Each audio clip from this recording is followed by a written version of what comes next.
On the morning of September 11, 2001, 19 men armed with box cutters directed by a man on dialysis in a cave fortress halfway around the world using a satellite phone and a laptop directed the most sophisticated penetration of the most heavily defended airspace in the world, overpowering the passengers and the military combat-trained pilots on 4 commercial aircraft before flying those planes wildly off course for over an hour without being molested by a single fighter interceptor.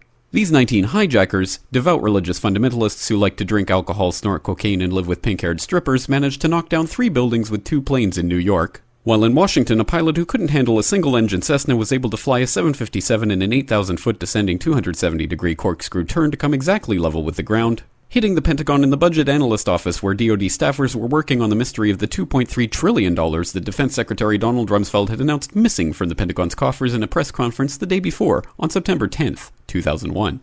Luckily, the news anchors knew who did it within minutes. Osama bin Laden. The pundits knew within hours. Osama bin Laden.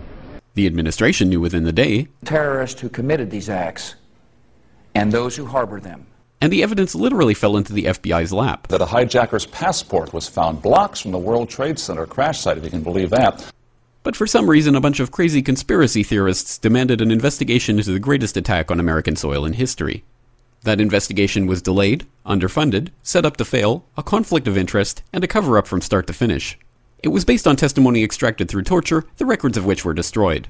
It failed to mention the existence of WTC-7, Able Danger, P-TECH, Sibel Edmonds, OBL and the CIA, and the drills of hijacked aircraft being flown into buildings that were being simulated at the precise same time that those events were actually happening. It was lied to by the Pentagon, the CIA, the Bush administration, and as for Bush and Cheney, well, no one knows what they told it because they testified in secret, off the record, not under oath, and behind closed doors. It didn't bother to look at who funded the attacks because that question is ultimately of little practical significance. Still, the 9/11 Commission did brilliantly answering all of the questions the public had, except most of the victims' family members' questions, and pinned blame on all the people responsible, although no one so much as lost their job, determining the attacks were failure of imagination. Because nobody in our government, at least, and I don't think the prior government that could envision flying airplanes into buildings. Except the Pentagon, FEMA, NORAD, and the NRO. The DIA destroyed 2.5 terabytes of data on Able Danger, but that's okay because it probably wasn't important. The SEC destroyed their records on the investigation into the insider trading before the attacks, but that's okay because destroying the records of the largest investigation in SEC history is just part of routine record keeping. NIST has classified the data that they used for their model of WTC-7's collapse, but that's okay because knowing how they made their model of the collapse would jeopardize public safety. The FBI has argued that all material related to their investigation of 9/11 should be kept secret from the public, but that's okay because the FBI probably has nothing to hide. This man never existed, nor is anything he had to say worthy of your attention, and if you say otherwise, you are a paranoid conspiracy theorist and deserve to be shunned by all of humanity. Likewise him, and her. And her, and her, and him.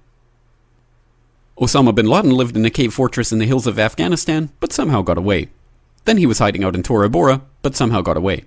Then he lived in Abbottabad for years, taunting the most comprehensive intelligence dragnet employing the most sophisticated technology in the history of the world for a decade, releasing video after video with complete impunity and getting younger and younger as he did so, before finally being found in a daring SEAL team raid which wasn't recorded on video, in which he didn't resist or use his wife as a human shield, and in which these crack special forces operatives panicked and killed this unarmed man, supposedly the best source of intelligence about those dastardly terrorists on the entire planet.